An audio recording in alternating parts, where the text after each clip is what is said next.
Hey folks, so I got a very exciting parcel in the mail today from Oskar van Deventer, the well-known puzzle designer in Holland.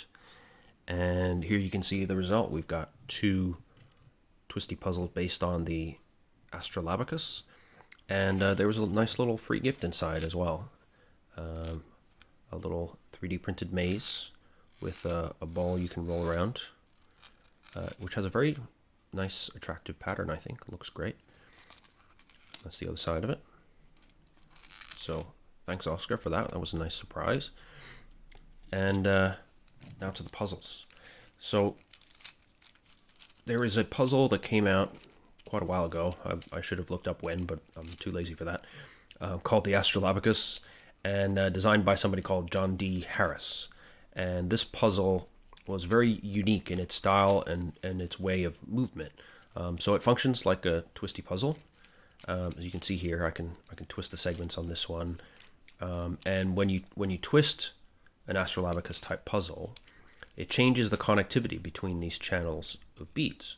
So if you watch what's happening here, say with this brown segment, when I turn the puzzle, then it moves and connects different channels. And so if I move here, I can shuffle the beads, then turn again, shuffle the beads some more, and the puzzle quickly becomes very scrambled. I'm not going to scramble it because this is going to be very hard for reasons I'll explain shortly, and I'm not ready for it yet. And so the Astrolabacus was the first puzzle, and I think the only mass-produced one until very recently that had this kind of functionality, this kind of design. And so the puzzle, unfortunately, they only made, I think, 300 in the production run that they had. And basically, if you want to buy one now, they're insanely expensive, and you can only get them via eBay or something like that. And as far as I know, there's no plans afoot to bring it back into production, unfortunately. So it's very popular and respected amongst twisty puzzle type people, but it's almost impossible to get. So, lucky for us, Oscar came to the rescue and designed a whole slew of puzzles, which he calls his X-Labacus series, that are all based on the Astrolabacus, but add very unique new elements to increase the challenge and change things up a bit. So the original Astrolabacus, it had 4 colors of segments and beads, and 2 channels of beads. And in some positions, there were channels that were not connected, and in some positions they were both connected. And so you would twist, scramble the beads around, and then try and return the beads to the solved state. And here, we'll look at this one, the Tanglelabacus first. So this one is different in several ways. So first of all, you can see there's more than 4 colors here. In fact, there's 8 colors. So we've got yellow, orange, red, pink, brown, sky blue, regular blue, and a nice rich green. And all of them, of course, have beads to match. And we also have a very unique style of movement. So the angle between the segments is quite sharp.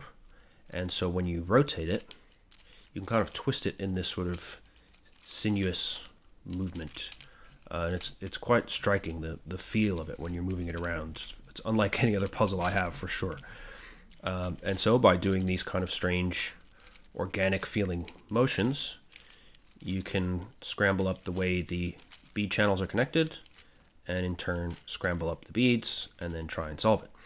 Now, I know the Astrolabacus, even though it was less complicated than this one significantly, the solution does not seem to be straightforward. It's a challenging puzzle, and you'll need to use principles that are also applied in other twisty puzzles, but adapted to its own unique properties. So I expect this puzzle, which has 8 colors and actually 4 channels. You can see 2 on this side and 2 on this side.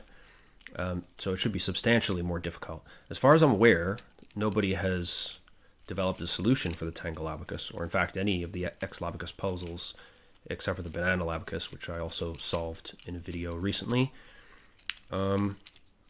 So I'm on my own here. I'm out in the wilderness. So what I plan to do is really just try and play with it for a while, understand how each type of movement changes the connectivity of the channels, try shuffling small numbers of beads around without a full scramble, just try to understand the properties of the puzzle and how it works, and slowly build up my confidence to do a full scramble and hopefully solve. Of course, if things go badly awry and I get frustrated, I could always unscrew it and put the beads back in, but hopefully it won't come to that.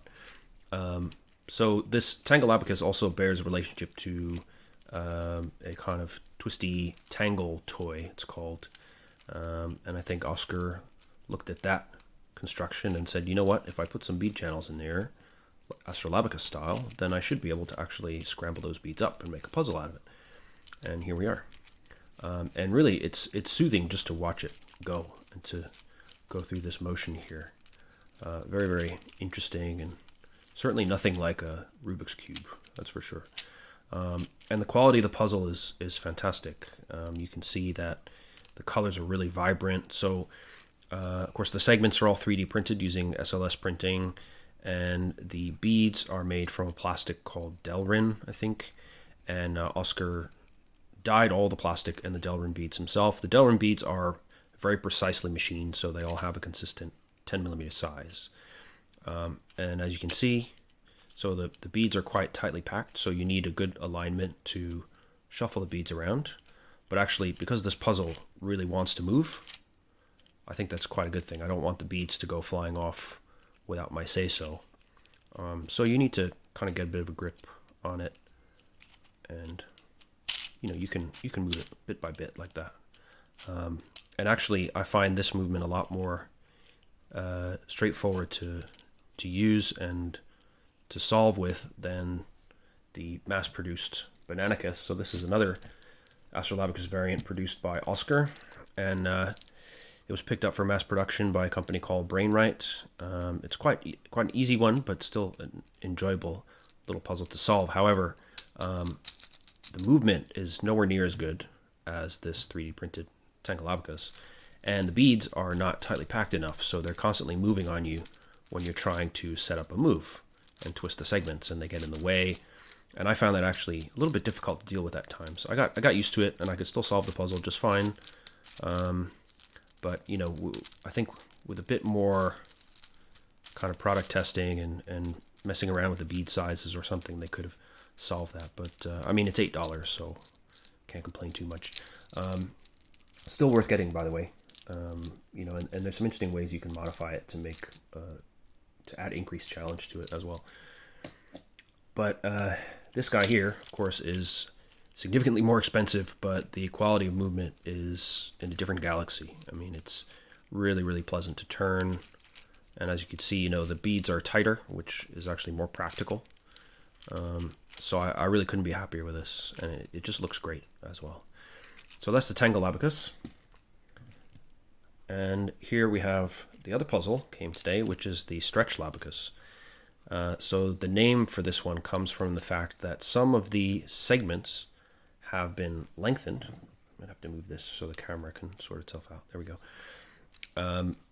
So basically, in the traditional Astrolabacus puzzle and in its variants, there is a symmetry involved. So segments that are across from each other have the same length and hold the same number of beads. And as a consequence, when you scramble the thing, you end up also with symmetry in the scrambled beads. So if I had, blue, green, red here, I would also have the same arrangement on the other side.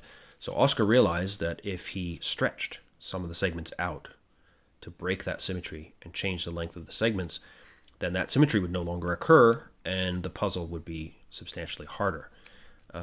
So that's the Stretchlabacus. And you can see here on the green segment, we've got 6 beads across there. Here we've only got 5. Then we've got 3. We've got 5 again, and then 4, and then 3. So it's just all over the place as far as the number of beads in the channels. And as with the Tanglelabacus, it has 4 channels instead of 2, so that adds more difficulty as well. The movement on this one is tighter than the Tanglelabacus, but again, I think it works perfectly for this puzzle. It kind of, you need to push it a little bit to get it into place, but then it stays in alignment, and then the turning is just perfect. I feel like the puzzles have been carefully designed, carefully tested, and they're intended to be played with. They're not just fun to look at, they're also proper, usable, twistable, fun puzzles. And this one also, the movement is very organic feeling and satisfying. I find this one a little bit tougher to navigate from behind the camera, but hopefully you get some idea. So again, you can see that when I twist the segments, the connectivity of the bead channels changes as a result. And so that allows me to scramble up the beads, which again, I'm not going to do, because if anything, I think this one might be even harder than the Tanglelabacus. There's a video from a well-known YouTuber cuber called Red KB from a few years ago, and he got one of these, the Stretchlabacus, and he is quite capable of solving very, very difficult twisty puzzles, and he could not solve this one, and he eventually gave up. So this is going to be a proper challenge. I think the breaking of the symmetry from the original Astrolabacus design really makes it difficult to come up with methods and solutions for this. I hope that I'll be able to find a way to get around that dilemma. But as with the Tanglelabacus, my plan is to kind of get accustomed to this puzzle, experiment with it bit by bit, try and understand how to cope with these stretched out segments and the different numbers of beads. But you can see, I mean, it's really pleasant, easy to turn. The beads move perfectly. The colors are vibrant. You know, I'm not going to lie, these puzzles aren't cheap, but you know, I don't regret a penny of it. I really wanted my first 3D puzzles to be something super unique, something very unlikely to appear in mass production, you know, basically standouts for my collection. And given how rare the original Astrolabacus is and how unusual these puzzles are in general, puzzles of this kind of twisty moving bead type, these were the natural choice for me. And yeah, I think it was definitely the right call. So that's the Stretchlabacus here and the Tanglelabacus. If you want to get some of these for yourself, you can go to Oskar van Deventer's shop on iMaterialize or on Shapeways, and there you can also find links by which you can contact Oskar if you want to get a pre-assembled and colored version.